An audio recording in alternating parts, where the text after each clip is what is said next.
결혼 5년 차, 나는 태성건설 설계부 차장으로 승진했다. 매일 새벽까지 야간 근무를 마치고 돌아올 때면 레미안 아파트 단지 전체의 불이 까맣게 꺼져 있었다. 나는 참을 수 있을 줄 알았다. 시어머니가 내 연말 성과급을 시누이 카드값 갚아준다며 빌려갔을 때도, 추석 명절에 시누이는 거실에서 예능 프로를 보며 낄낄거릴 때 나 혼자 부엌에 쪼그려 앉아 40인분의 전을 부쳤을 때도, 온 가족이 모인 자리에서 시어머니가 우리 은하는 팔자가 좋아서 내 아들 만나 강남 아파트에 사는 줄 알아라며 떠벌렸을 때도 나는 이 모든 걸 평생 참아낼 수 있을 줄 알았다. 하지만 그날 새벽 1시, 야근으로 욱신거리는 몸을 이끌고 현관문을 열었을 때 내 베개와 이불을 다용도실로 휙휙 던져넣고 있는 시어머니의 뒷모습을 본 순간 나는 나도 모르게 헛웃음이 터져나왔다. 나는 아무 말도 하지 않았다. 그대로 뒤돌아 계단을 내려가 택시를 잡고 파크 하얏트 호텔로 향했다. 그리고 노트북을 열고 지난 5년 동안 꾹꾹 눌러 참으며 하지 않았던 그 일을 드디어 저질렀다. 다음 날 아침 9시 캐리어를 끄는 시누이를 데리고 의기양양하게 문을 열려던 시어머니는 당황할 수밖에 없었다. 현관문 도어록의 비밀번호는 이미 바뀌어 있었다. 그리고 그들의 발치에는 법원에서 송달된 부동산 명도소송 통지서가 덩그러니 놓여 있었다. 이야기가 시작되기 전 구독과 좋아요를 눌러주시고 현재 어디서 이 이야기를 듣고 계신지 댓글로 남겨주세요. 기쁜 마음으로 인사를 전하겠습니다. 자, 이제 본격적인 이야기가 시작됩니다. 밤 12시 40분. 지하도 출구에서 매서운 칼바람이 몰아치며 미처 다 채우지 못한 패딩깃 사이로 사정없이 파고들었다. 서은아는 스마트폰 화면에 뜬 시간을 내려다보며 얼어붙은 턱을 가리기 위해 지퍼를 끝까지 쭉 올렸다. 태성건설 주택설계부 차장인 그녀는 방금 레미안 2차 준공 도면의 마지막 확인 작업을 마쳤고 사옥에서 가장 마지막까지 남아 불을 끄고 나온 참이었다. 화면 상단에는 같은 팀원들이 보낸 확인 요청 메시지 3개가 떠 있었다. 남편이나 시어머니가 보낸 메시지는 단 한 통도 없었다. 그녀는 스마트폰을 주머니에 쑤셔 넣고 어깨를 한껏 움츠린 채 아파트 단지 정문을 향해 걸었다. 12월의 차가운 공기가 폐부로 밀려 들어오자 마치 잘게 부순 얼음을 삼킨 것 같았다. 가로등 불빛이 그녀의 그림자를 길게 늘어뜨렸다. 단지 정문에 다다랐을 때 경비실 창문이 드르륵 열리며 틈이 생겼다. 두꺼운 근무복을 입은 경비 아저씨가 고개를 내밀었다. 또 이렇게 늦으셨네요. 차장님, 고생 많으십니다. 수고하십니다. 은하는 가볍게 고개를 끄덕이며 입가에 억지 웃음을 지어 보였다. 몇 걸음 앞으로 걸어가던 그녀는 이 짧고 평범한 인사가 오늘 하루 종일 자신이 들은 말 중 유일하게 사람다운 말이었다는 사실을 불현듯 깨달았다. 17층 복도는 쥐 죽은 듯 고요했다. 은하는 현관문 앞에 서서 도어록에 손을 뻗었다. 띡, 띡, 띡, 띡. 도어록에서 경쾌한 기계음이 울리며 문이 찰칵 열렸다. 은하가 문을 밀고 들어가자 집안은 어두컴컴했다. 평소 같으면 밤 10시 일일 드라마가 끝나자마자 칼같이 불을 끄고 자는 시어머니였다. 복도의 센서등조차 전기세가 아깝다며 검은 테이프로 칭칭 감아놓을 정도니까? 은하는 겉옷에 배어있는 한기를 털어내며 부츠를 벗고 실내화로 갈아 신었다. 고개를 든 순간 안방에서 걸어나오는 김순자 여사와 딱 마주쳤다. 김순자의 품에는 은하가 평소 덮고 자던 얇은 이불과 베개 2개가 들려 있었다. 복도에서 마주친 김순자는 은하의 얼굴에 1초 정도 시선을 멈췄지만 변명할 기색조차 없이 그녀를 휙 지나쳐 복도 끝 다용도실로 향했다. 은하의 시선은 시어머니의 어깨 너머로 안방 문 앞을 향했다. 그곳에는 5년 전 이사 올 때 주방 잡동사니를 담았던 빨강 하양 파랑이 섞인 촌스러운 줄무늬 타포린 백이 입을 떡 벌리고 있었다. 지퍼가 활짝 열린 가방 안에는 화장대 위에 있던 화장품병들, 구깃구깃하게 접힌 잠옷 몇 벌, 그리고 그녀가 침대 머리맡에 두고 있던 건축학 잡지가 마구잡이로 쑤셔 박혀 있었다. 어머니 은하가 입을 열었다. 오랜 시간 물을 마시지 못해 목소리가 쩍쩍 갈라졌다. 지금 뭐 하시는 거예요? 김순자는 다용도실에 베개를 휙 던져 넣고 뒤를 돌며 아주 당연하다는 듯 퉁명스러운 말투로 쏘아붙였다. 은주 내일부터 당분간 여기 와서 지낼 거다. 그놈의 화상하고 또 싸웠다는데 도저히 같이 못 살겠다잖니. 안방은 은주 쓰게 환기 좀 시켜놓고 넌 당분간 저 방 가서 자라. 요는 내가 다 깔아놨다. 은하는 김순자가 손가락으로 가리킨 그 저 방을 쳐다보았다. 원래 청소기나 잡동사니를 넣어두려고 만든 창문 하나 없는 한평 남짓한 비좁은 공간이었다. 지금 그 안에는 김순자가 시골에서 가져온 크고 작은 김칫독과 종이상자, 퀴퀴한 냄새를 풍기는 헌 옷봉투들이 산더미처럼 쌓여 있었다. 김칫독과 상자 사이의 좁은 틈바구니에 맨바닥의 딱딱함이 고스란히 느껴질 만큼 얇디얇은 낡은 요가 깔려 있었다. 베개는 진짜 베개조차 아니었다. 낡은 수건 몇 장을 대충 겹쳐 접어 만든 네모난 덩어리였다. 은하는 즉시 대답하지 않았다. 그녀는 수건 덩어리에서 시선을 거두고 안방 문 앞으로 걸어가 안을 들여다보았다. 그녀가 직접 고른 고급스러운 회색 순면 침구는 온데간데 없이 사라졌다. 대신 촌스러운 커다란 분홍색 꽃무늬가 박힌 새 이불 세트가 그 자리를 차지하고 있었다. 침대 협탁 위에 놓여있던 설계 도면집은 치워지고 편의점에서 사온 눈이 시리도록 번쩍거리는 포장지에 싸구려 꽃다발이 놓여 있었다. 꽃다발 옆에는 그녀가 지난주 출장길에 사와서 아까와 뜯지도 못했던 제주 감귤 초콜릿 상자가 떡하니 자리 잡고 있었다. 은하의 시선이 천천히 위로 향해 창문에 머물렀다. 안막률 95%, 그녀가 직접 창문 치수를 재고 38만 원이나 들여 맞춤 제작한 커튼이었다. 이 집은 내 아들이 산 집이고 넌 그냥 시집와서 얹어 사는 거다. 은주가 우리 최씨 집안 귀한 딸인데 친오빠 집 안방 좀 쓴다는데 내 눈치라도 봐야 하니? 5년 전 이사 오던 첫날, 김순자는 바로 이 문 앞에 서서 토시 하나 틀리지 않고 똑같은 말투로 저 말을 내뱉었었다. 은하는 그때 막 포장을 뜯은 짐을 내려놓으며 목구멍까지 차오른 말을 꿀꺽 삼켰던 것을 기억했다.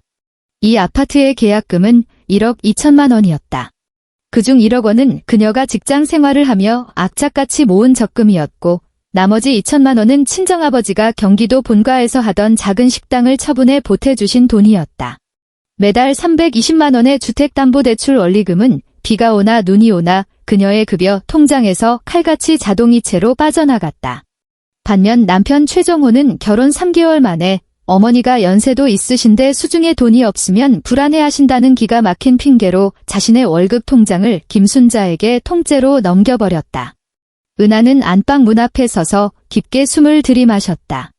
그녀가 방 안에 남겨두었던 은은한 우디향을 덮어버린 싸구려 방향제 냄새가 코를 찔렀다. 핸드백 안에서 스마트폰이 짧게 징 울렸다. 스팸 문자였다. 은하는 스마트폰을 꺼내 연락처 앱을 열고 최정호의 번호를 눌렀다. 신호음이 6번 울렸다. 7번째 신호가 넘어가며 자동으로 끊어지기 직전 전화가 연결됐다. 왜? 수화기 너머로는 귀청을 때리는 술잔 부딪히는 소리와 삼겹살이 불판 위에서 시끄럽게 지글거리는 소리가 섞여 들려왔다. 최정호의 목소리는 그 소음 속에 파묻혀 있었고 잔뜩 취기가 오른 데다 짜증이 묻어났다. 어딘데? 은하가 물었다. 회식이지 어디야. 연말인 거 몰라. 최정호가 전화통에 대고 술트림을 꺽했다. 엄마가 말했지? 엄마가 하자는 대로 좀 해. 은주 상황 안 좋은 거 알면서 새언니가 돼서 그 정도 이해도 못해. 며칠만 좀 참아. 은하는 수화기 너머의 소리를 가만히 듣고 있었다. 스마트폰을 쥔 그녀의 손가락은 조금의 떨림도 없이 아주 단단했다. 며칠, 그녀가 차분하게 물었다. 전화기 너머로 2초간 정적이 흘렀다. 곧이어 앙칼진 여자의 웃음소리가 선명하게 들려왔고 아주 가까운 곳에서 최 대리님, 이 잔은 마셔야죠. 라고 외치는 소리가 이어졌다. 한두어 달 최정호가 목소리를 낮추며 대충 얼버무렸다.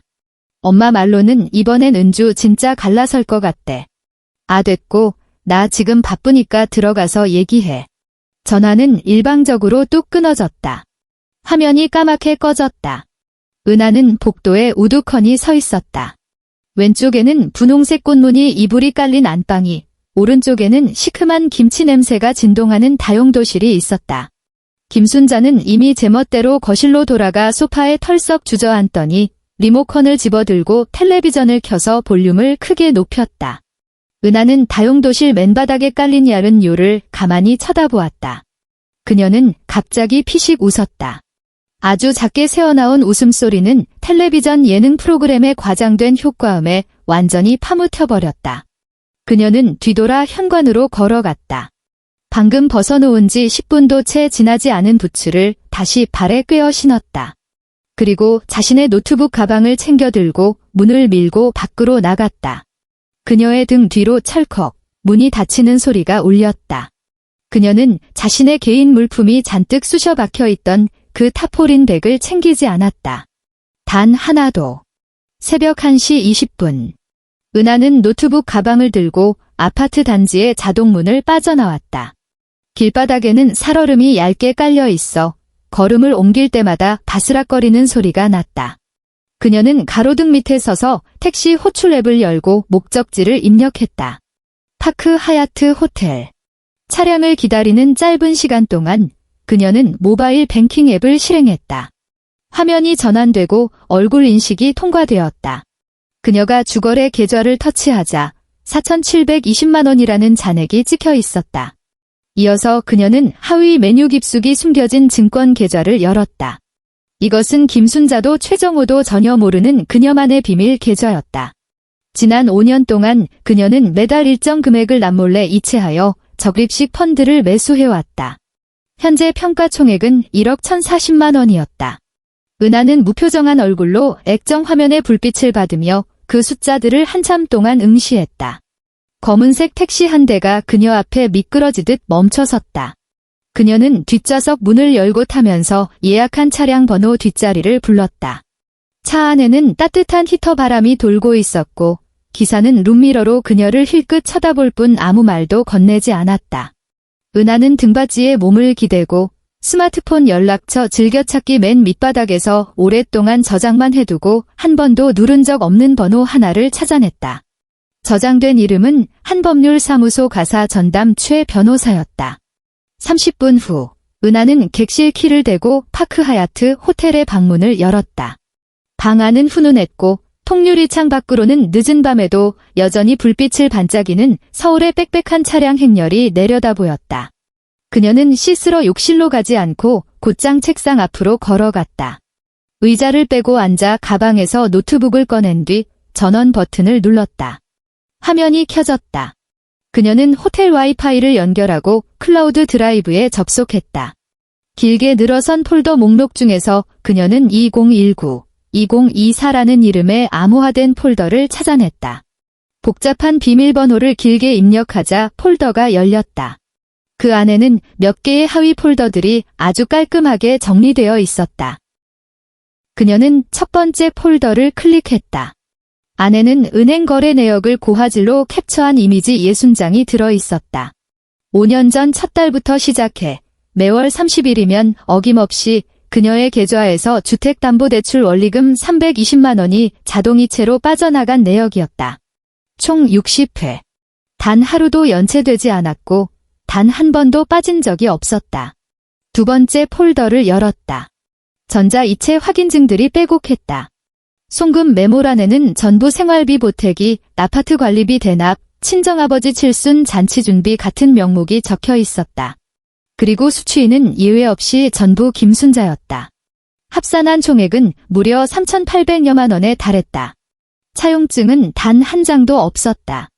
김순자는 돈을 가져갈 때마다 늘 며칠만 쓰고 주마라고 말했지만 그 뒤로 돈을 갚은 적은 맹세코 단 한 번도 없었다.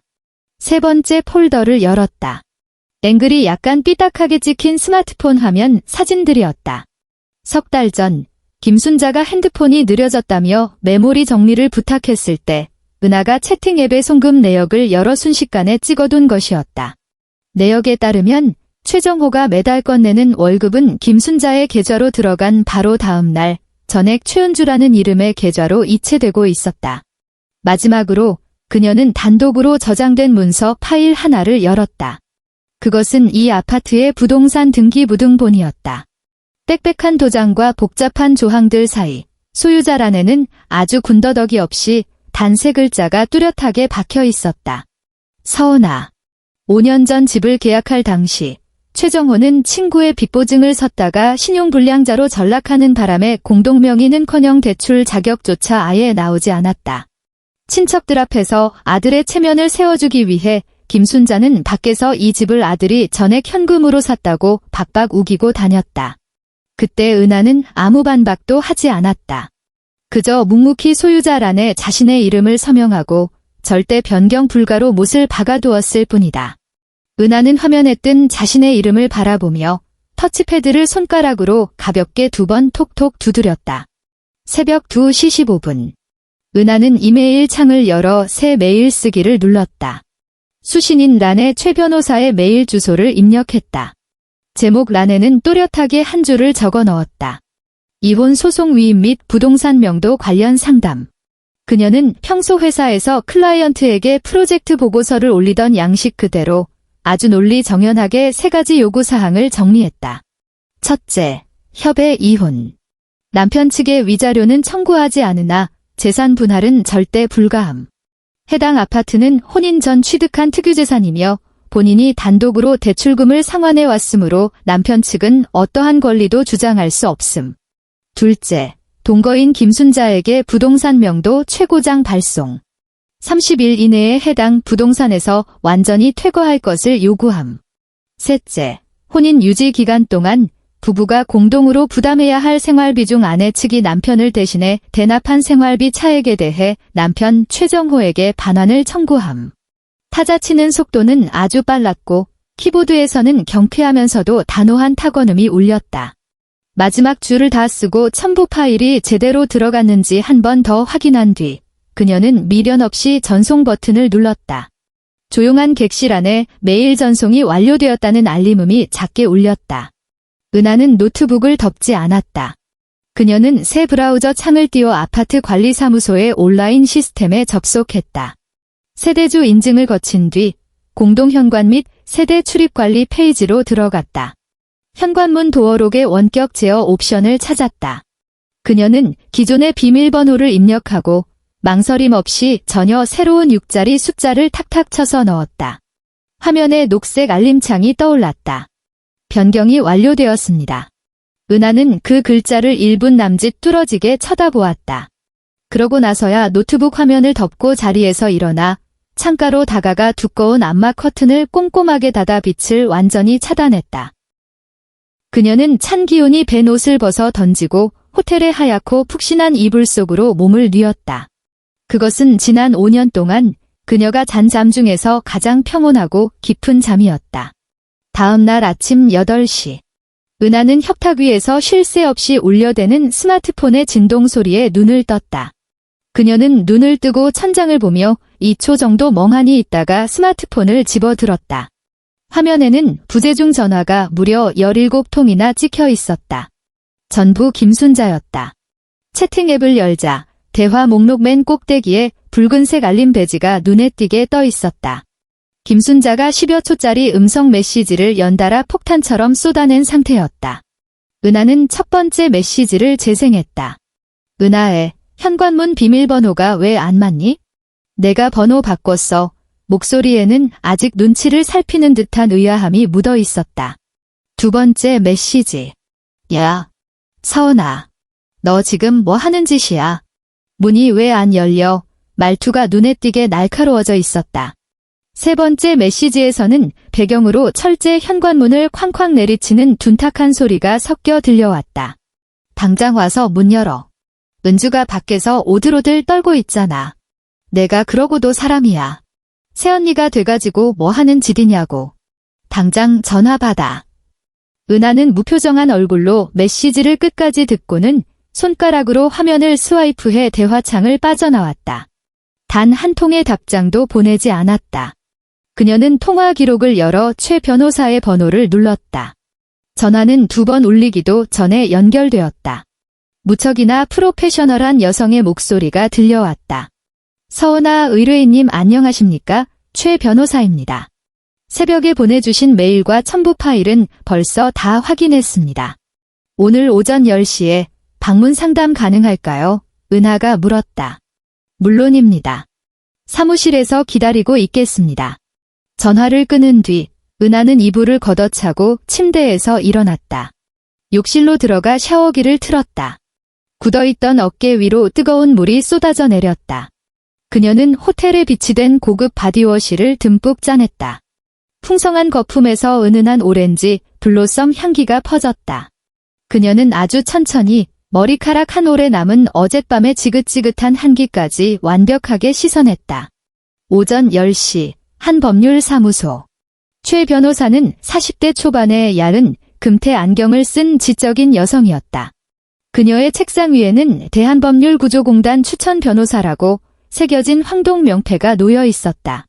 책상 위에는 은하가 꼼꼼하게 출력해온 모든 서류가 쫙 펼쳐져 있었다. 최 변호사는 마지막 은행 거래 내역서를 내려놓으며 안경을 벗고 콧대를 꾹꾹 눌렀다. 그녀는 맞은편에 앉은 은하를 쳐다보며 감출 수 없는 감탄이 섞인 목소리로 말했다. 서은아 의뢰인님, 솔직히 말씀드리자면 제가 10년 동안 변호사 생활을 하면서 당사자가 직접 준비해온 증거자료 중 이토록 완벽하고 치밀한 케이스는 손에 꼽을 정도입니다. 최 변호사가 손가락 끝으로 부동산 등기부등본을 톡톡 쳤다. 이 아파트의 소유권은 100% 의뢰인님 명의로 되어 있습니다. 60개월치의 주택담보대출 이체 내역이 의뢰인님이 유일한 자금 출처라는 것을 완벽하게 증명하고 있고요. 시어머니와 남편분은 법적으로 따지자면 그저 이 집의 언여사는 동거인에 불과합니다. 임대차 계약서 한 장 쓴 적이 없으니 아주 기본적인 임차권조차 주장할 수 없는 상태입니다. 은하는 가죽 손님용 의자에 허리를 꼿꼿하게 펴고 앉아 있었다. 그분들에게 퇴거를 요구하는 것은 법적으로 아무런 걸림돌이 없습니다. 최 변호사가 다시 안경을 고쳤으며 말했다. 우리가 정식으로 명도 최고장을 발송하기만 하면 됩니다. 은하는 테이블에 놓인 종이컵을 들어 물을 한 모금 마셨다. 만약 그 사람들이 안 나가겠다고 버티면요? 아니면 온갖 핑계를 대며 시간을 끈다면요? 최 변호사는 희미하게 미소를 지으며 의자 등받이에 몸을 기대었다. 대한민국 법에서 타인의 합법적인 부동산을 불법으로 점유하는 행위는 절대 용납되지 않습니다. 만약 명시된 기한 내에 퇴거하지 않는다면 저희는 즉시 법원에 강제집행명령을 신청할 겁니다. 그렇게 되면 집행관이 전문 열쇠공을 대동하고 찾아가 문을 강제로 개방합니다. 그러고 나면 이삿짐센터 직원들이 그분들의 모든 개인 짐을 토시 하나 남김없이 복도로 끌어내 버릴 겁니다. 은하가 종이컵을 내려놓자 유리 테이블 위에서 탁 하는 가벼운 소리가 났다. 그렇게 진행해 주세요. 은하가 단호하게 말했다. 최고장은 오늘 바로 발송할 수 있습니까? 의뢰인님의 정식 위임장을 받는 대로 오늘 오후에 바로 내용증명 우편으로 발송하겠습니다. 오전 11시 아파트 17층 복도에서는 한바탕 요란한 촌극이 벌어지고 있었다. 최은주는 값비싼 캐시미어 코트를 걸쳐 입고 발치에는 커다란 명품 캐리어 2개를 세워둔 채 짜증스럽게 벽에 기대어 연신 스마트폰 화면만 긁어대고 있었다. 김순자는 현관문 앞에 쭈그리고 앉아 도어로 키패드를 손가락이 부러져라 꾹꾹 찔러대고 있었다. 띡띡. 기계음이 울렸다. 비밀번호가 틀렸습니다. 띡띡. 비밀번호가 틀렸습니다. 신경을 긁는 앙칼진 여성의 음성 안내가 텅 빈 복도를 쩌렁쩌렁 울렸다. 그때 옆집 현관문이 삐거덕 열리며 틈새가 벌어졌다. 잠옷바람에 옆집 아주머니가 고개를 내밀고는 미간을 잔뜩 찌푸린 채 이쪽을 노려보았다. 김순자는 바늘에라도 찔린 사람처럼 화들짝 놀라 벌떡 일어났다. 잔뜩 일그러졌던 얼굴은 순식간에 어색한 억지 웃음으로 바뀌었다. 아이고, 도어록이 고장 났나 봐요. 아무리 눌러도 문이 안 열리네. 시끄럽게 해서 정말 죄송해요. 옆집 아주머니는 아무 대꾸도 없이 바닥에 널브러진 캐리어를 미심쩍은 눈빛으로 훑어보고는 쾅 하고 문을 닫아버렸다. 문이 닫히자마자 김순자의 얼굴에서 웃음기가 싹 가셨다. 그녀는 굳게 닫힌 자기 집 현관문에 대고 가래를 끌어올려 악에 받친 침을 퇴뱉었다. 천하의 몹쓸 년. 감히 나한테 이런 수작을 부려. 은주는 눈을 까뒤집으며 스마트폰을 주머니에 쑤셔 넣었다. 엄마, 도대체 어떻게 된 거야? 세연이는 도대체 어디로 간 건데? 오빠도 참, 자기 마누라 하나 단속 못해서 나를 복도에서 이렇게 벌을 세워? 내가 당장 내 오빠한테 전화할 테니까 기다려. 김순자가 씩씩대며 스마트폰을 꺼내 통화 버튼을 부서져라 짓눌렀다. 전화는 한참을 울리고 나서야 겨우 연결되었다. 최정호의 목소리는 잔뜩 쉬어 있었고 누가 들어도 숙취해서 덜 깬 상태였다. 정호야, 너 지금 당장 뛰어와. 그 미친년이 문 비밀번호를 싹 바꿔버렸어. 은주가 이 추운 복도에서 아침 내내 덜덜 떨고 있단 말이다. 김순자가 수화기에 대고 고래고래 소리를 질렀다. 비밀번호를 바꿨다니 최정호가 혀 꼬인 소리로 웅얼거렸다. 내가 전화해 볼게. 아, 짜증나게 진짜. 통화가 끊겼다. 1분 뒤 은하의 스마트폰 화면이 밝아졌다. 메시지 한 통이 도착했다. 최정호, 비밀번호 몇 번이야? 은하는 막 법률사무소 건물을 걸어 나온 참이었다. 그녀는 서울의 매서운 겨울 햇살 아래 서서 그 짧은 질문을 빤히 내려다보았다. 어젯밤에 어디서 잤는지, 왜 집에 없는지 묻는 말은 단 한마디도 없었다.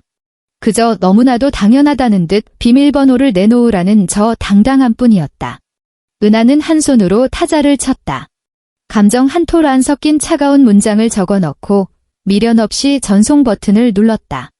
니네 엄마한테 물어봐. 오후 2시. 택시 한 대가 아파트 단지 정문에 급브레이크를 밟으며 멈춰섰다. 머리는 까치집을 짓고 겉옷단추는 하나만 간신히 채운 꼴을 한 최정호가 비틀거리며 관리사무소로 뛰어들어갔다. 17층 입주민인데 도어록이 고장 났으니까 당장 사람 하나 보내서 문 좀 열어줘요. 그는 안내 데스크를 짚고 헐떡이며 직원에게 소리를 버럭 질렀다. 직원은 컴퓨터 시스템을 켜서 모니터를 한번 확인하고는 고개를 들었다.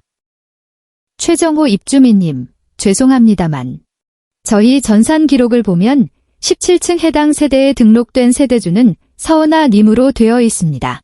오늘 새벽에 세대주 인증을 거쳐 직접 비밀번호를 변경하신 분도 서은아님 본인이십니다. 세대주 본인이 직접 오셔서 권한을 위임하지 않는 이상 저희는 문을 열어드릴 권한이 전혀 없습니다. 최정호는 꿀먹은 벙어리가 되었다. 뇌리에 남아있는 알코올 기운 때문에 직원의 논리적인 설명이 한 번에 이해되지 않았다. 세대주가 뭐 어쨌다고요? 거기가 내 집인데. 내가 내 돈 주고 산 집이라고요. 그가 안내 데스크를 주먹으로 콱 내리쳤다. 숨을 헐떡이며 뒤늦게 관리사무소로 뛰어들어오던 김순자가 직원의 차분하고 사무적인 대답을 정확히 엿듣게 되었다. 최정호님, 부동산 등기부등본상의 명의자는 서은아님 단 한 분으로 명시되어 있습니다. 저희는 아파트 관리 규정대로만 처리할 수밖에 없습니다. 불만이 있으시면 서은아님께 직접 연락해서 해결하시길 권장합니다. 김순자의 발걸음이 그 자리에 콱 박힌 듯 멈춰섰다. 그녀의 얼굴에서 순식간에 핏기가 싹 가셨다. 불현듯 5년 전의 기억이 벼락처럼 머릿속을 스치고 지나갔다. 아파트 계약금을 치르던 날 점심, 온 가족이 고깃집에 모여 밥을 먹을 때 정호가 툭 던지듯 했던 말이 떠올랐다. 엄마, 나 지금 신용등급이 안 좋아서 대출이 10원도 안 나와. 그러니까 일단 은하 명의로 해두고 2년 뒤에 내 신용 회복되면 그때 다시 명의 변경하러 가면 돼. 그 후로 5년 동안 며느리인 은하가 군말 없이 매달 꼬박꼬박 대출금을 갚아나갔고 집 명의에 대해서는 입도 뻥긋하지 않았기에 김순자는 그 사실을 머릿속에서 완전히 지워버리고 살았었다. 그녀의 무의식 속에서는 최씨 집안 며느리로 들어온 이상 며느리가 산 집은 당연히 최씨 집안의 재산이라는 오만한 착각이 뿌리 깊게 자리 잡고 있었던 것이다. 말로 다 표현할 수 없는 소름 끼치는 공포가 발바닥부터 정수리까지 쫙 타고 올라왔다. 김순자는 바싹 마른 입을 쩍 벌리며 침을 꿀꺽 삼켰다. 상황이 자신의 통제를 완전히 벗어났다는 것을 그녀는 난생 처음으로 뼈저리게 직감했다. 저녁 6시. 복도의 센서 등이 환하게 켜졌다. 엘리베이터 문이 띵 소리를 내며 열리고 은하가 걸어 나왔다. 복도 끝에는 최은주가 캐리어를 눕혀놓고 그 위에 걸터앉아 스마트폰을 만지작거리고 있었다. 최정호는 벽에 비스듬히 기대어 서 있었고 그의 발치에는 꽁초 3개가 나뒹굴고 있었다. 김순자는 추위에 발을 동동 구르고 있었다. 엘리베이터 소리가 들리자 세 사람은 약속이라도 한 듯 동시에 고개를 확 돌렸다. 은하의 멀쩡한 얼굴을 본 순간 김순자의 머릿속에서는 오후에 관리사무소에서 느꼈던 그 공포감보다 분노가 먼저 펄펄 끓어올랐다. 그녀는 짐승처럼 득달같이 달려들어 손가락을 은하의 코앞까지 들이밀었다. 야, 서은아. 너 단단히 미쳤구나. 이게 대체 무슨 미친 짓거리야. 당장 문 안 열어? 우리 은주가 하루 종일 밖에서 떨고 있는 거 안 보여. 은하는 단 한 발자국도 물러서지 않았다. 심지어 김순자에게는 눈길조차 주지 않았다. 그녀의 시선은 펄펄 뛰는 시어머니를 완벽하게 무시한 채 벽에 기대어 선 최정호의 얼굴에 서늘하게 꽂혔다. 최정호는 그 싸늘한 눈빛에 찔린 듯 흠칫거리며 발밑에 꽁초를 구둣발로 비벼 끄고는 신경질적으로 뱉어냈다. 너 도대체 왜 그렇게 고집을 피우는데? 일단 문부터 열어. 무슨 불만이 있으면 들어가서 대화로 풀자고. 남들 보는데 망신스럽게 이게 뭐 하는 짓이야? 은하는 손에 들고 있던 가방의 지퍼를 열었다. 정적 속에 지퍼가 지익 열리는 소리만 날카롭게 울렸다. 그녀는 가방 안에서 갈색 서류 봉투 하나를 쓱 꺼내더니 앞으로 2걸음 다가가 최정호의 가슴팍에 바로 내밀었다. 이게 뭔데? 최정호는 봉투를 받을 생각도 안 하고 미간을 찌푸렸다.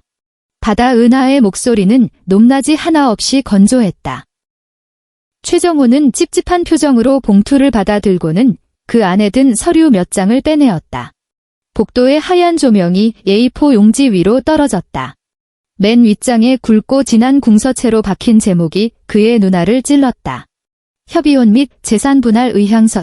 최정호의 동공이 지진이 난 듯 사정없이 흔들렸고 서류를 쥔 손이 덜덜 떨렸다. 은하는 그의 요동치는 눈동자를 똑바로 응시하며 마치 회사에서 업무 인수인계를 하듯 지극히 사무적이고 차분한 어조로 말했다. 그 밑에 있는 서류는 부동산 명도 최고장 사본이야. 원본은 오늘 오후에 내용 증명으로 이미 발송됐어.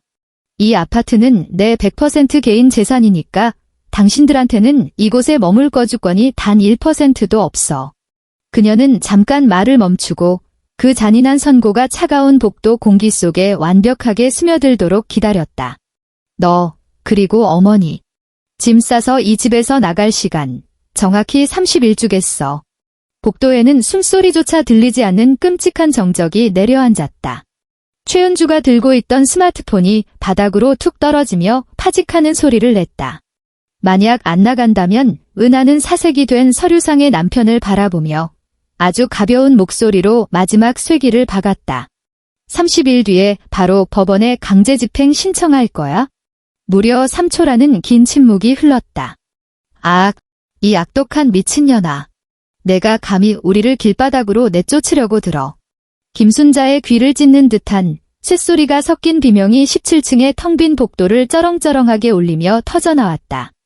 은하는 복도 바닥에 널브러져 액정이 박살난 스마트폰을 가만히 내려다보았다.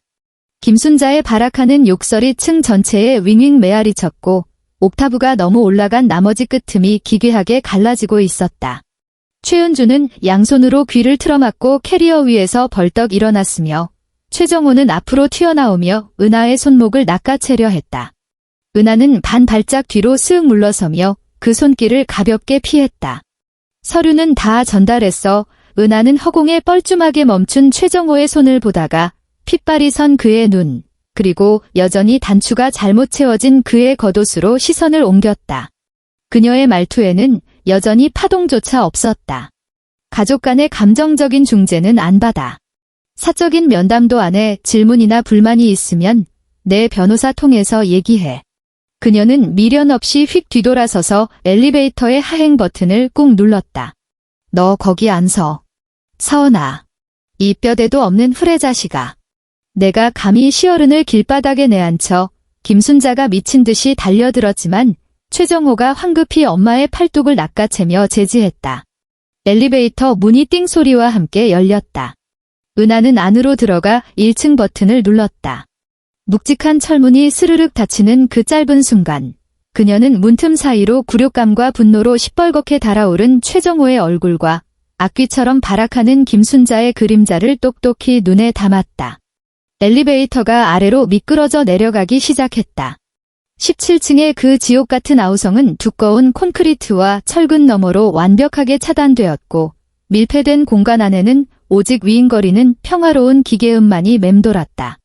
그 후 4일 동안 은하의 스마트폰은 연락처에 저장되지 않은 모든 번호를 수신 거부하는 상태로 설정되었다. 최정호가 걸어온 30여 통의 전화는 모조리 자동 차단되었고 김순자가 길게 쏘아보낸 수십 개의 음성 메시지는 은하가 재생 버튼조차 누르지 않은 채 통째로 압축되어 최 변호사에게 증거자료로 전송되었다. 그리고 5일째 되던 날 저녁 7시. 수원시 팔달구에 위치한 오래된 고깃집. 은하가 기름때가 찌든 유리문을 밀고 들어가자 돼지 삼겹살 기름 냄새와 알싸한 소주 냄새가 훅 끼쳐왔다. 이곳은 최정호의 큰아버지가 운영하는 식당이었다. 지난 5년 동안 명절이나 큰아버지의 생신 때마다 은하는 어김없이 김순자의 호출을 받고 달려와 앞치마를 두르고 주방에서 상추를 씻고 불판을 닦으며 자정이 넘도록 노예처럼 일해야만 했었다. 하지만 오늘 은하는 평소처럼 일할 때 입던 허름한 옷차림이 아니었다. 몸에 딱 떨어지는 짙은 회색 정장을 차려입고 손에는 검은색 서류 가방을 단단히 쥔 채였다. 미끌미끌한 장판 바닥을 밟고 들어가 은하는 제일 안쪽에 있는 단체석 룸의 미닫이 문을 스르륵 열었다. 길쭉한 좌식 테이블에는 이미 사람들이 꽉 들어차 있었다. 큰아버지는 상석에 떡하니 버티고 앉아 있었고 그의 앞에는 소주가 찰랑이는 잔이 놓여 있었다. 김순자는 큰아버지의 오른편에 앉아 눈시울을 붉힌 채 구깃구깃해진 휴지를 손에 꽉 쥐고 불쌍한 피해자 행세를 하고 있었다. 최정호는 구석진 자리에 처박혀 고개를 푹 숙인 채 라이터만 딸깍거리고 있었다. 최은주의 모습은 보이지 않았다. 은하는 신발을 벗고 들어가 긴 테이블의 맨 끝자리, 그들과 의도적으로 2칸이나 떨어진 빈자리에 조용히 앉았다. 고개를 숙여 인사하지도 않았고 누구를 부르지도 않았다. 큰아버지가 쥐고 있던 소주잔을 테이블 위로 쾅 소리가 나게 내려놓았다. 어른이 왔으면 인사부터 해야지. 최 씨 집안 예절은 시집 온 지 5년이 되도록 아직도 못 배웠냐. 큰아버지의 목소리는 걸걸했고 오랜 흡연으로 쇳소리가 났다. 입을 열자마자 당연하다는 듯 반말이 튀어나왔다. 순자가 그러는데 내가 이혼을 하겠다고? 그것도 모자라서 시어미랑 정호를 집에서 길거리로 내쫓겠다고? 난 처음에 농담하는 줄 알았다. 내가 지금 단단히 미친 게지? 세상 천지에 어느 며느리가 시어머니를 길바닥에 내쫓는단 말이냐. 그게 말이나 되는 소리냐. 김순자는 즉시 휴지로 눈가를 꾹꾹 누르며 아주 요란하게 훌쩍거리는 소리를 냈다. 아주버님, 저 지금 하는 꼴 좀 보세요. 눈에 오리 같은 어른이 보이기나 한답니까? 아니, 은주가 안방 좀 며칠 쓰게 해달라는 게 그렇게 죽을 죄예요. 그래놓고는 비밀번호를 싹 바꿔서 우리를 아주 밖으로 내쫓았어요. 당장 갈아입을 속옷 하나 못 챙겨 나와서 밤마다 정호랑 그 비좁은 여관방에서 쪼그려 자고 있다고요. 이게 사람이 할 짓입니까? 최정호는 라이터를 테이블 위로 탁 던지며 짜증스럽게 마른 세수를 했다. 은하야, 그만 좀 해. 이 큰아버지가 오늘 이렇게 나서주신 것도 다 너한테 빠져나갈 구멍 만들어주시려는 거잖아. 당장 문 비밀번호 내놓고 내일 당장 금영도 최고장인가 뭔가 하는 거 취하해. 이혼 얘기는 엄마 화 좀 풀리면 그때 다시 하자고. 불판 위에 삼겹살이 지글지글 익어가는 소리를 냈고 기름이 숯불 위로 뚝뚝 떨어질 때마다 매캐한 하얀 연기가 피어올랐다. 은하는 가만히 듣고만 있었다. 술기운에 시뻘겋게 달아오른 큰아버지의 얼굴, 얄팍한 계산이 깔린 김순자의 눈빛, 그리고 마치 선심이라도 쓰는 듯한 최정호의 뻔뻔한 표정. 지난 5년간 수없이 겪었던 그 지긋지긋한 순간들이 지금 이 자리에서 하나로 겹쳐졌다. 바로 이 테이블에서 큰아버지는 여자는 모름지기 시댁을 하늘처럼 모셔야 한다며 훈계를 늘어놓았고 김순자는 우리 며느리 팔자가 좋아서 강남 아파트에 산다며 허세를 부렸으며 최정호는 그 모든 소리를 못 들은 척 고개를 푹 숙인 채 소주만 홀짝였었다. 그녀는 손을 뻗어 서류 가방의 지퍼를 열었다. 말대꾸도 변명도 없었다. 그녀는 가방 안에서 깔끔하게 처리된 A4 용지 뭉치를 꺼내어 양손으로 매끄러운 테이블 위를 쓱 밀어 큰아버지의 앞으로 보냈다. 큰아버님, 집안의 큰어른으로서 오늘 이 자리에서 시시비비를 가려주시겠다면 일단 이것부터 확인해 보시죠. 시끌벅적한 고깃집 안에서도 은하의 목소리는 유독 또렷하게 울려 퍼졌다. 토시 하나 흠잡을 데 없는 완벽한 존댓말이었지만 그 어조는 얼음장처럼 차가웠다. 큰아버지는 미간을 잔뜩 찌푸린 채 그 서류 뭉치를 힐끗 쳐다볼 뿐 손을 뻗지는 않았다. 지난 60개월 동안 레미안 아파트 주택담보대출 원리금을 상환한 은행 거래 내역서입니다. 은하가 손가락 하나를 뻗어 종이의 맨 윗부분을 톡톡 쳤다.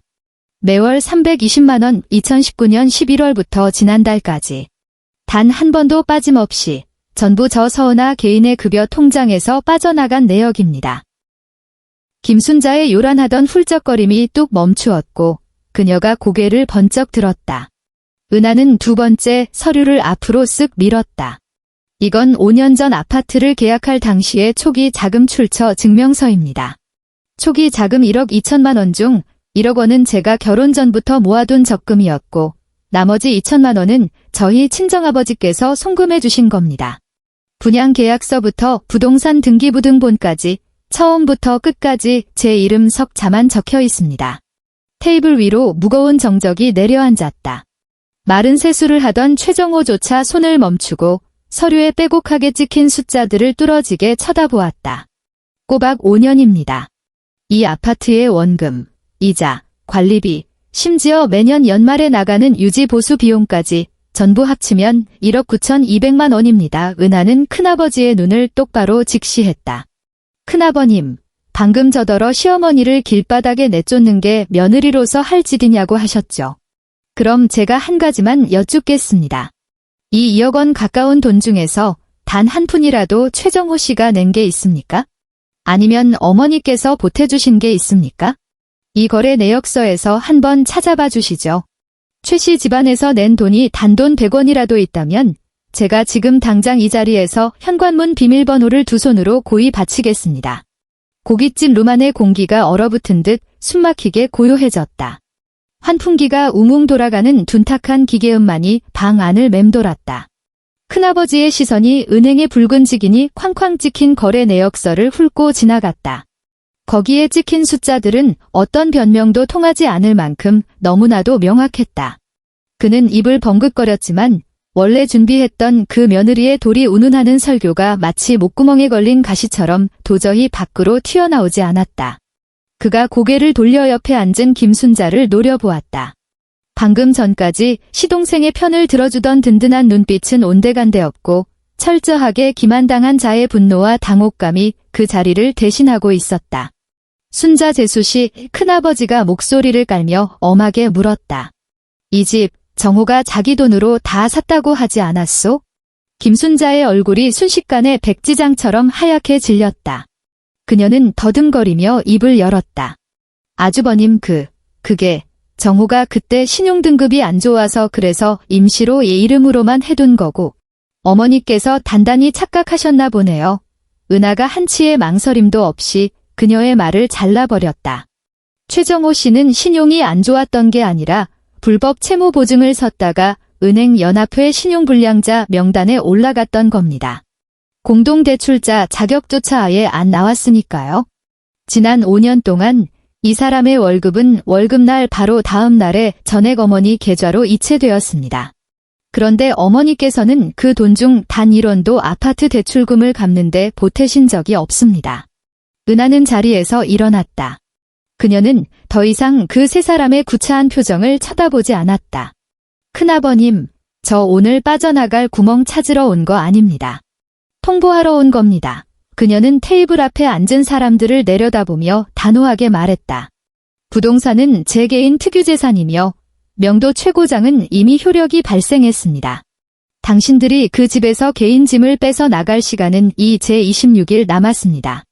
만약 기한을 넘긴다면 모든 것은 법적 절차에 따라 강제 집행으로 처리될 겁니다. 그녀는 텅 빈 서류 가방을 집어들고 한 걸음 뒤로 물러서서 가볍게 목례를 했다. 지난 5년 동안 고기 구우시느라 고생 많으셨습니다. 앞으로는 다신 올 일 없을 겁니다. 은하는 뒤돌아 미닫이 문을 스르륵 열고 고깃집을 당당하게 걸어 나갔다. 등 뒤로 큰아버지가 소주잔을 집어 던지는 소리와 함께 김순자를 향한 벼락 같은 호통 소리가 터져 나왔다. 문밖에 매서운 칼바람이 뺨에 닿았지만 은하는 깊게 숨을 들이마시며 폐 속으로 들어오는 공기가 그 어느 때보다 상쾌하다고 느꼈다. 반면 그 시각 김순자의 처절한 몰락은 이제 막 시작에 불과했다. 큰아버지 앞에서 체면을 완전히 구긴 후에도 김순자는 발악을 멈추지 않았다. 그녀는 영등포구에 있는 하룻밤 4만 원짜리 싸구려 여관방으로 거처를 옮겼고 최정호는 환경이 너무 끔찍하다며 회사 야근을 핑계로 회사 근처 고시원으로 도망치듯 빠져나갔다. 비좁은 여관방 안에는 퀴퀴한 곰팡이 냄새와 소독약 냄새가 진동했다. 김순자는 침대 모서리에 걸터앉아 스마트폰 화면을 노려보며 이를 부득부득 갈았다. 그녀는 메신저 앱을 열어 레미안 103동 맘카페 소모임과 은혜교회 자매님 기도 모임이라는 두 개의 단체 채팅방에 들어갔다. 이 방에는 아파트 이웃 주민들뿐만 아니라 인근 동네의 아는 얼굴들이 전부 모여 있었다. 그녀는 음성 녹음 버튼을 누르고 세상에서 제일 불쌍한 시어머니를 연기하며 억지 눈물을 쥐어짜냈다. 아이고, 자매님들. 정말 기가 막혀서 말이 안 나와요. 글쎄 우리 집 그독한 며느리년이 돈 좀 번다고 유세를 떨더니 밖에서 몰래 딴 사내놈이랑 바람이 났지 뭐예요. 그놈을 아주 제 집 안방으로 끌어들이려고 문 비밀번호를 몰래 싹 바꿔버리고 나랑 우리 아들을 이 한겨울에 길바닥으로 내쫓았어요. 아이고 내 팔자야. 세상 천지에 이런 천박한 여자가 어디 있답니까? 메시지가 전송되자마자 채팅방에는 경악하는 반응들이 쏟아졌다. 정말이냐고 묻는 사람부터 입을 떡 벌린 이모티콘까지. 김순자는 그 반응들을 보며 가슴속 깊이 찌릿한 복수심의 쾌감을 느꼈다. 서은아를 이 동네에서 아주 얼굴도 못 들고 다니게 매장시켜버릴 작정이었다. 하지만 그녀의 알량한 쾌감은 24시간을 채 넘기지 못했다. 다음 날 오후 2시 16층에 사는 박 아주머니가 마트에서 장을 보다가 일찍 퇴근하던 은하와 우연히 마주쳤다. 박 아주머니는 쭈뼛거리며 스마트폰 화면을 은하의 눈앞에 들이밀고는 목소리를 낮춰 속삭였다. 서 차장님, 시어머니가 단톡방에서 이상한 소문을 퍼뜨리고 다녀서 동네 사람들이 다 보고 있어요. 빨리 어떻게 좀 수습을 해봐요. 은하는 화면에 뜬 그 길고 긴 음성 메시지 변환 텍스트를 읽어내려가며 눈빛이 서늘하게 굳었다. 그녀는 채팅방에 들어가 구차한 변명 따위는 단 한 줄도 남기지 않았다. 그저 마트 앞에 선 채로 그 모든 캡처 화면과 음성 파일 원본을 압축하여 최 변호사에게 전송했다. 최 변호사님, 이거 긴급으로 처리 좀 부탁드립니다. 셋째 날 오전, 김순자는 시내버스를 1시간이나 타고 덜컹거리며 다시 레미안 아파트로 기어들어가야 했다. 찜질방과 여관을 전전하느라 고정된 주소가 없었기에 전에 주문해둔 홈쇼핑 영양제 택배가 아파트 우편함으로 배송되었기 때문이다. 현관 비밀번호를 열 수 없으니 그녀는 철면피를 깔고 관리사무소로 가서 사정할 수밖에 없었다. 관리사무소 직원은 차가운 얼굴로 우편함을 열어 택배 상자를 건네주며 동시에 한법률사무소라는 글자가 선명하게 찍힌 커다란 누런 서류 봉투 하나를 함께 내밀었다.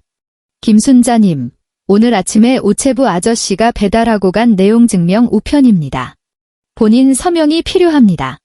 김순자는 미심쩍은 표정으로 서명을 하고 봉투를 받아들고 관리사무소 로비의 벤치에 털썩 주저앉았다.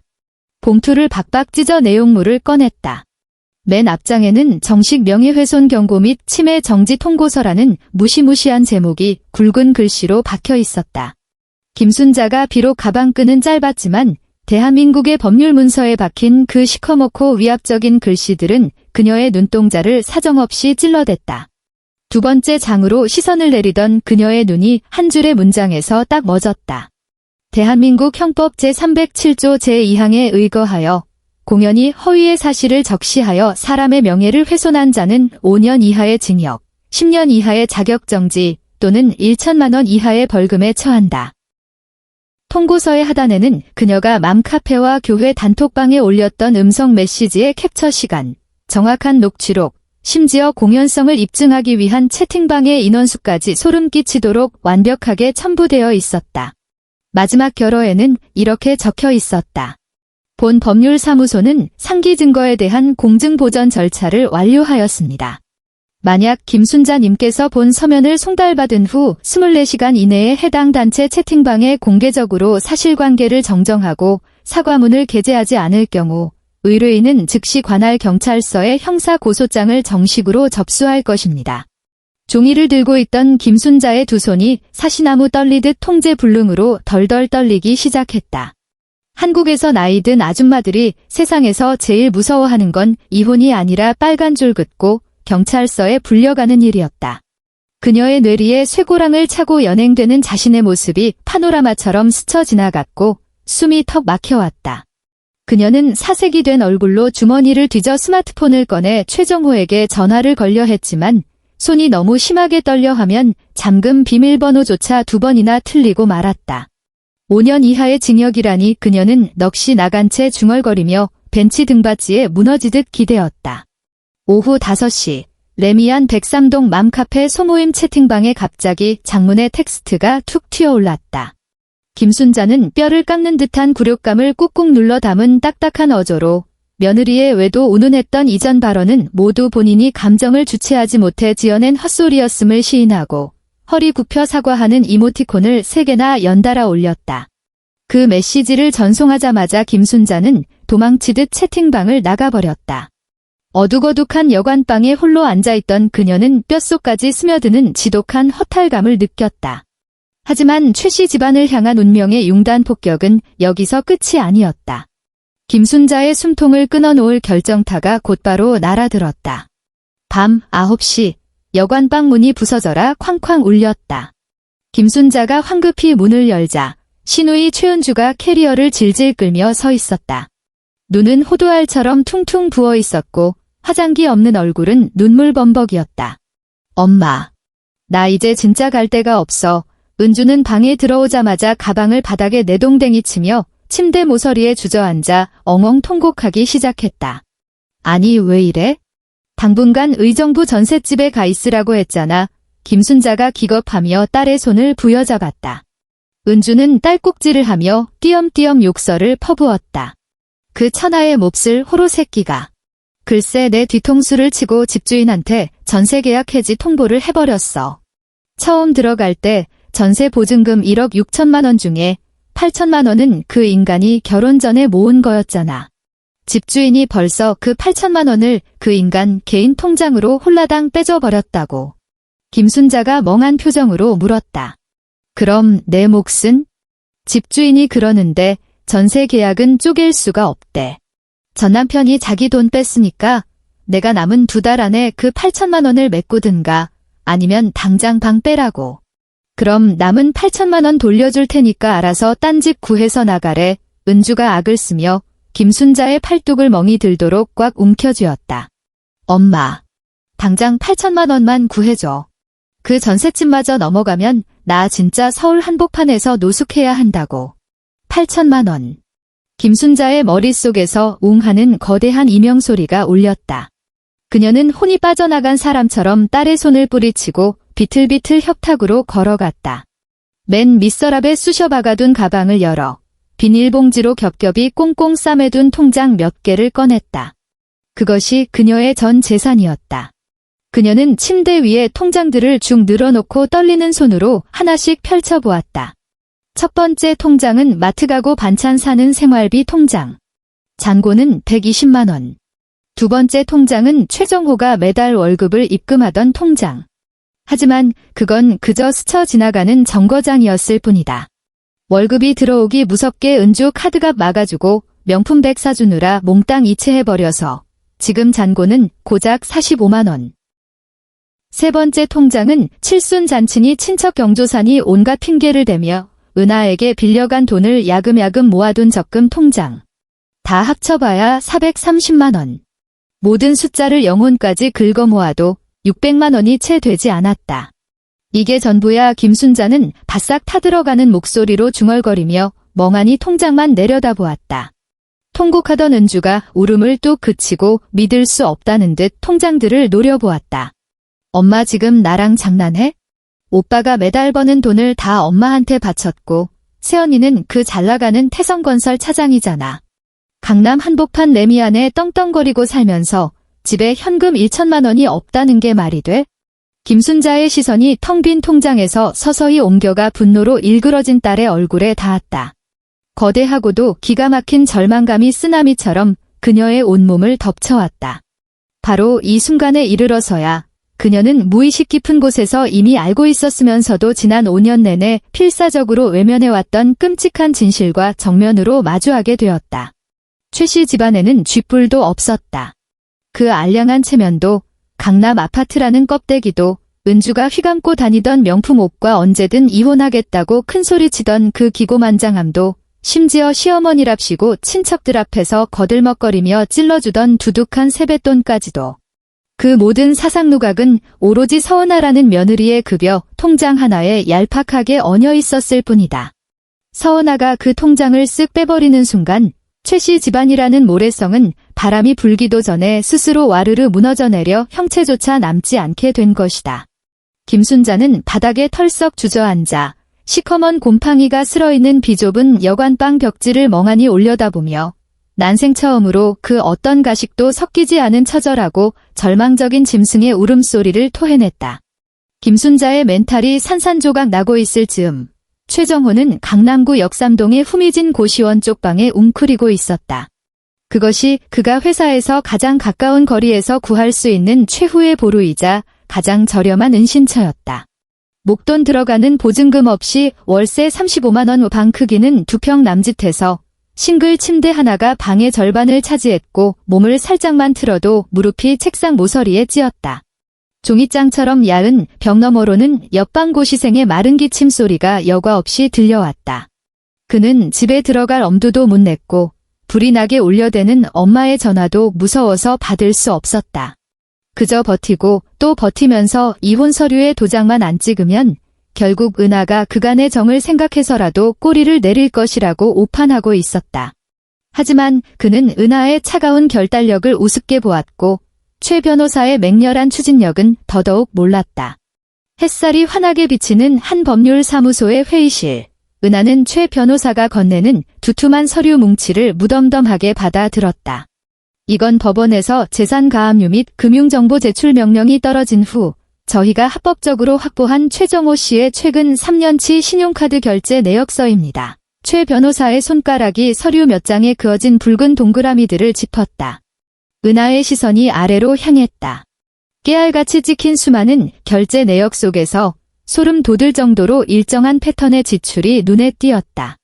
매월 15일마다 최정호의 신용카드에서 정확히 150만 원이 누군가의 계좌로 꼬박꼬박 이체되고 있었다. 수취인의 이름은 류나영이었다. 고정적인 이체 내역 외에도 서울 외곽의 고급 부티크 호텔, 백화점 여성 명품관, 그리고 예약조차 어려운 파인다이닝 레스토랑에서의 결제 내역이 수두룩했다. 이 어마어마한 돈이 긁힌 날짜들은 놀랍게도 최정호가 팀 회식이나 주말 철야 야근을 핑계로 외박을 했던 날들과 한치의 오차도 없이 일치했다. 류나영. 은하의 손가락이 그 이름 석자 위에서 멈춰섰다. 그녀도 그 이름을 알고 있었다. 태성건설 영업부에 입사한 지 2년도 채 안 된 늘 몸매가 드러나는 타이트한 오피스룩을 입고 다니며 누구에게나 간드러지는 콧소리로 선배님하고 부르던 어린 후배였다. 작년 회사 송년회 때 최정호는 뻔뻔하게도 그녀를 은하에게 직접 인사시키며 우리 부서에서 제일 열정 넘치는 신입이라고 치켜세우기까지 했었다. 은하는 활자화된 그 끔찍한 결제 금액들을 가만히 내려다보았다. 매달 150만 원에 지난 5년이라는 세월 동안 최정호는 자신의 아내에게 10만 원짜리 싸구려 구두 한 켤레 사준 적이 없었다. 그녀는 울지 않았다. 눈시울조차 붉어지지 않았다. 단지 위장 깊은 곳에서 차가운 얼음 덩어리가 꿈틀거리는 듯했고 그 지독한 냉기가 순식간에 온몸의 혈관을 타고 퍼져나가 그녀의 근육을 강철처럼 단단하게 굳혀버렸다. 서류를 쥔 그녀의 손가락이 너무 세게 힘을 준 나머지 핏기가 가셔 창백하게 질렸다. 종이의 가장자리가 꽉 쥔 소나기 안에서 처참하게 구겨졌다.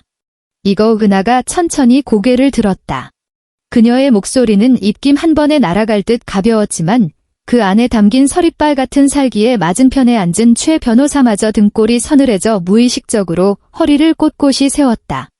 이 내역들 빠짐없이 이혼 소송 증거 기록에 추가해 주세요. 당장 법원에 최정호 씨를 유책 배우자로 변경 신청해 주시고요. 그리고 류나영 그 여자에게도 상간녀 위자료 청구 소송을 걸겠습니다. 최 변호사는 무겁게 고개를 끄덕이며 서류를 다시 넘겨받았다. 알겠습니다. 이 정도의 결정적인 증거가 확보되었다면 의뢰인님은 위자료를 단 한 푼도 지급하실 필요가 없습니다. 오히려 남편분이 그동안 대납해 주신 생활비를 다 토해내야 할 겁니다. 아파트 명도 집행기한은 이미 종료되었습니다. 내일 오전 중에 법원 집행관이 출동해서 즉시 강제 퇴거 절차를 밟을 예정입니다. 은하는 의자 등받이에 몸을 깊숙이 기대며 두 눈을 감았다. 좋습니다. 3월의 마지막 날, 마침내 서울가정법원의 최종 판결문이 송달되었다. 증거가 차고 넘칠 정도로 완벽했기에 최정호는 법정에서 쥐구멍만 찾을 뿐 제대로 된 변론조차 입 밖에 꺼내지 못했다. 재판부는 혼인 파탄의 전적인 책임이 유책 배우자인 최정호에게 있다고 쐐기를 박았고 아파트를 분할해달라는 그의 헛소리 같은 청구를 기각했다. 나아가 혼인 유지 기간 동안 아내 측이 일방적으로 뒤집었었던 생활비 중 초과분을 최정호가 전액 반환하라고 판결했다. 그 금액은 총 4,600만 원으로 확정되었다. 그리고 이와 동시에 레미안 아파트에 대한 부동산 명도 강제 집행 허가가 공식적으로 떨어졌다. 집행 당일 오전 10시. 우중충한 하늘에서 추적추적 봄비가 내리고 있었다. 은하는 17층 복도에 서서 제복을 입은 2명의 법원 집행관과 공구상자를 든 열쇠공을 말없이 지켜보았다. 현관문은 굳게 닫혀 있지 않고 비스듬히 열려 있었다. 집행관이 경계하는 눈빛으로 조심스럽게 문을 밀고 들어갔다. 은하도 그 뒤를 따랐다. 거실은 텅 비어 있었고 퀴퀴한 먼지 냄새만이 공기 중에 떠돌고 있었다. 김순자는 집행관들이 들이닥쳐 자신들의 알량한 짐을 복도에 내동댕이 치는 수모를 당할 때까지 기다리지 못했다. 어젯밤 그녀는 동네 사람들이 볼까 두려워 어둠을 틈타 값싼 용달차를 한 대 불렀다. 그리고 그 징그러운 김칫독과 헌옷봉투, 은주의 커다란 캐리어 2개를 죄다 싣고 야반도주하듯 도망쳤다. 건너 들리는 소문에 의하면 의정부로 쫓겨가 계약 해지를 당해 당장 방을 빼야 하는 은주의 전셋집에서 두 모녀가 냉골 바닥에 몸을 뉘이고 있다고 했다. 은하는 텅 빈 거실을 천천히 걸었다.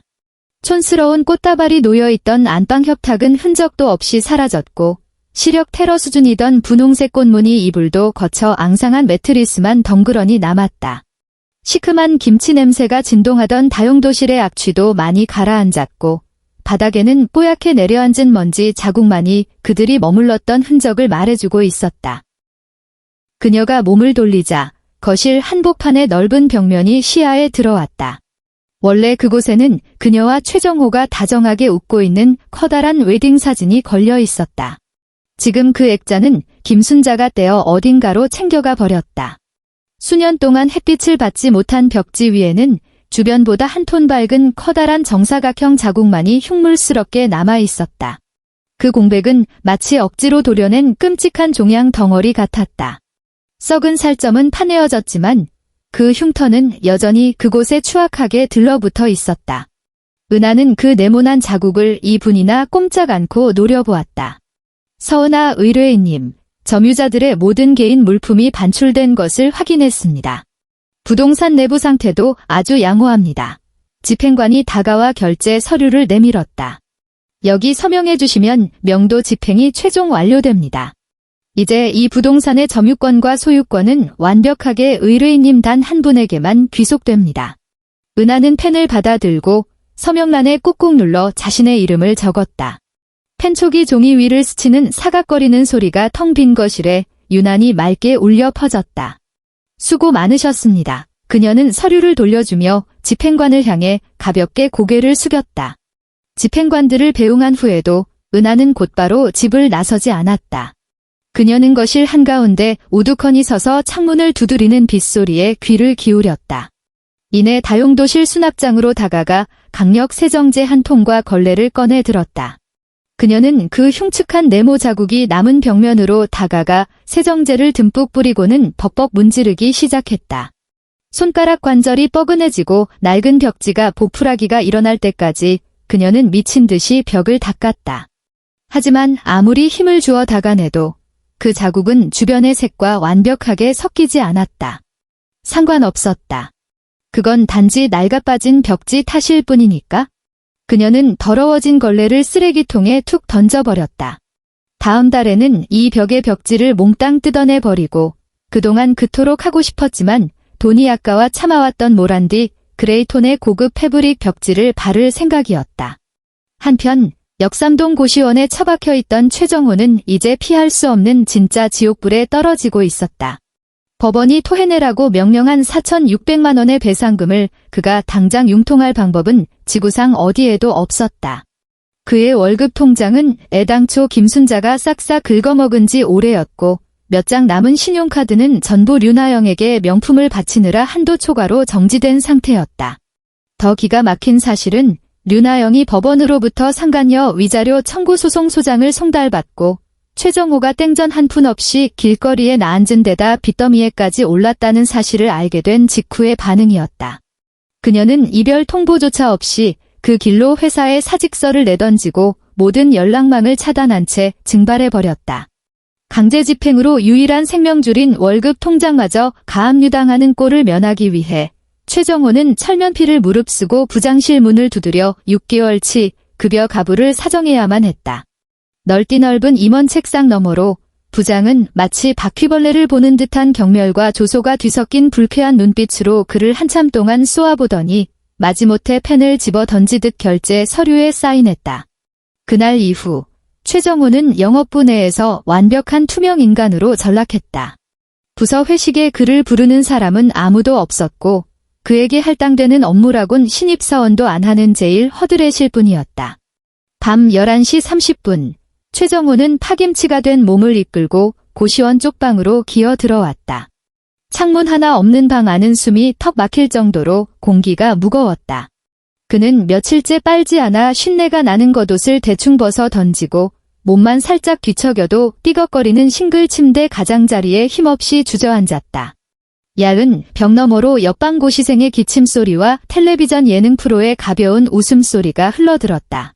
그는 편의점에서 사온 제일 싼 컵라면을 뜯어 커피포트로 끓인 물을 부었다.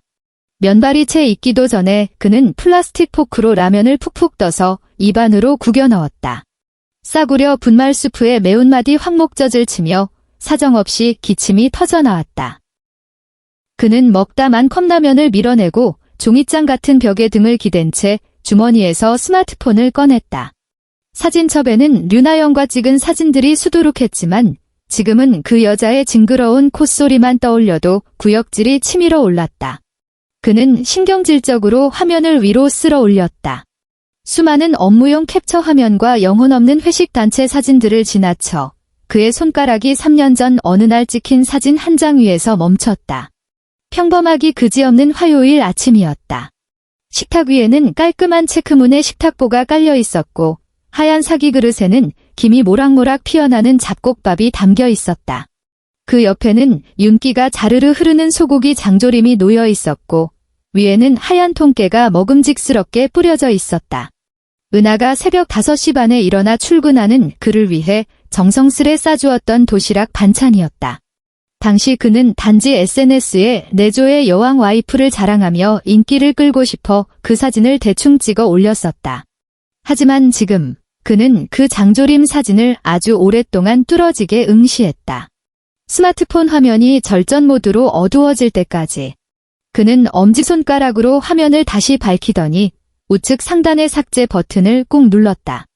그리고 스마트폰 홀드 버튼을 눌러 화면을 끄고는 베개마대 아무렇게나 던져버린 뒤 벽을 향해 돌아 누웠다.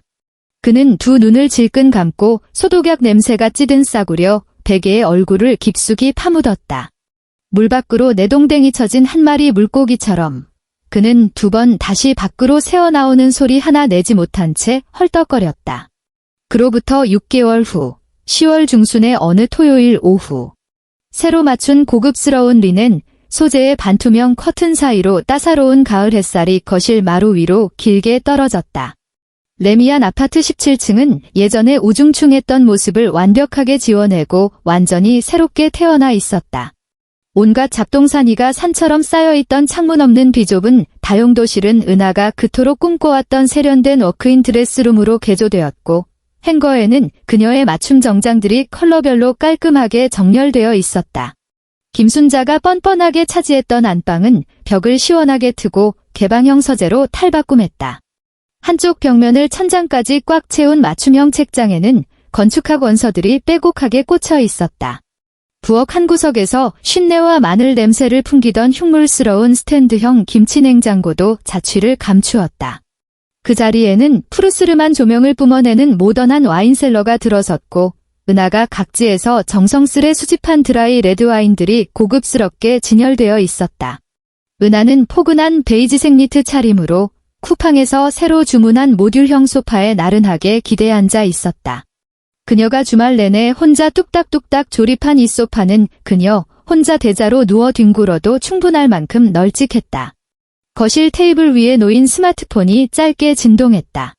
화면을 확인해 보니 은행에서 온 입금 알림 문자였다. 태성건설에서 보낸 특별 성과금 1,450만 원이 입금되었습니다. 그녀가 메인 설계를 맡았던 레미안 2차 프로젝트의 완벽한 준공을 치하하며 회사에서 그녀에게 무려 4개월치 급여에 달하는 파격적인 특별 성과급을 쏜 것이다. 은하는 그 짜릿한 숫자를 내려다보며 입가에 아주 옅고 우아한 미소를 머금었다. 예전처럼 이 피같은 돈을 김순자에게 뜯겨 은주 카드값을 막아주느라 전전긍긍할 필요가 없었다. 그녀는 곧바로 항공사 앱을 열고 다음 달 삿포로의 설경을 보러 갈 1등석 왕복 항공권을 망설임 없이 결제했다. 스마트폰을 내려놓은 그녀는 머그잔에 담긴 따뜻한 아메리카노를 들고 거실 발코니 쪽으로 여유롭게 걸어갔다. 17층의 전망은 그야말로 예술이었다. 모처럼 미세먼지 하나 없이 청명한 서울의 가을 하늘 아래 빼곡한 아파트 숲 너머로 멀리 한강 반포대교를 부지런히 오가는 차량 행렬이 한눈에 들어왔다. 눈부신 햇살을 머금은 한강 수면 위로 은빛 물결이 반짝였다. 은하의 손가락이 따스한 머그잔의 둥근 표면을 부드럽게 쓰다듬었다. 불현듯 5년 전 그 혹독했던 겨울의 기억이 뇌리를 스쳤다. 아파트 계약금을 치르고 열쇠를 처음 건네받았던 날, 서울에는 엄청난 폭설이 쏟아졌었다. 최정호는 바로 이 통유리창 앞에 서서 그녀의 어깨를 감싸 안으며 한강 뷰를 가리키고 달콤한 거짓말을 속삭였었다. 은하야, 봐봐. 이제 여기가 우리 집이야. 엄마 말대로 이 집 터가 아주 좋대. 우리 여기서 진짜 행복하게 잘 살 거야. 그때의 그녀는 창밖으로 흩날리는 눈송이를 바라보며 아내와 며느리라는 그 숭고한 타이틀에 대한 헛된 기대와 막연한 두려움을 동시에 품고 있었다.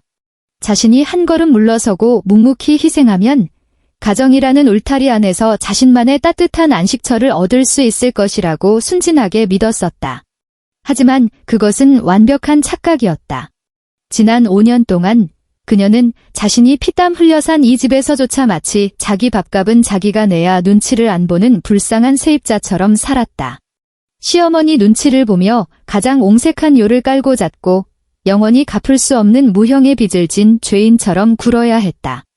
은하는 머그잔에 남은 마지막 커피 한 모금을 천천히 음미하며 삼켰다. 혀끝을 맴도는 커피의 쌉싸름한 맛이 이내 아주 깔끔하고 향긋한 잔향으로 바뀌어 입안을 맴돌았다. 그녀는 뒤를 돌아 거실로 걸음을 옮기며 묵직한 발코니 유리문의 손잡이를 꽉 쥐고 힘껏 당겼다. 철컥. 방음벽처럼 두꺼운 유리가 빈틈없이 닫혔다. 저 멀리서 들려오던 자동차 소음도 윙윙거리던 바람소리도 그녀를 올가매던 바깥 세상의 그 모든 소란스러움도 이 작은 소리와 함께 완벽하게 차단되었다. 보일러는 그녀가 가장 좋아하는 온도인 24도에 맞춰져 바닥을 훈훈하게 덮여주고 있었다. 그녀가 심사숙고해서 고른 은은한 우디 톤의 시더우드 디퓨저 향이 집안을 포근하게 감싸고 있었다. 집안은 숨이 막힐 듯 평화롭고 고요했다.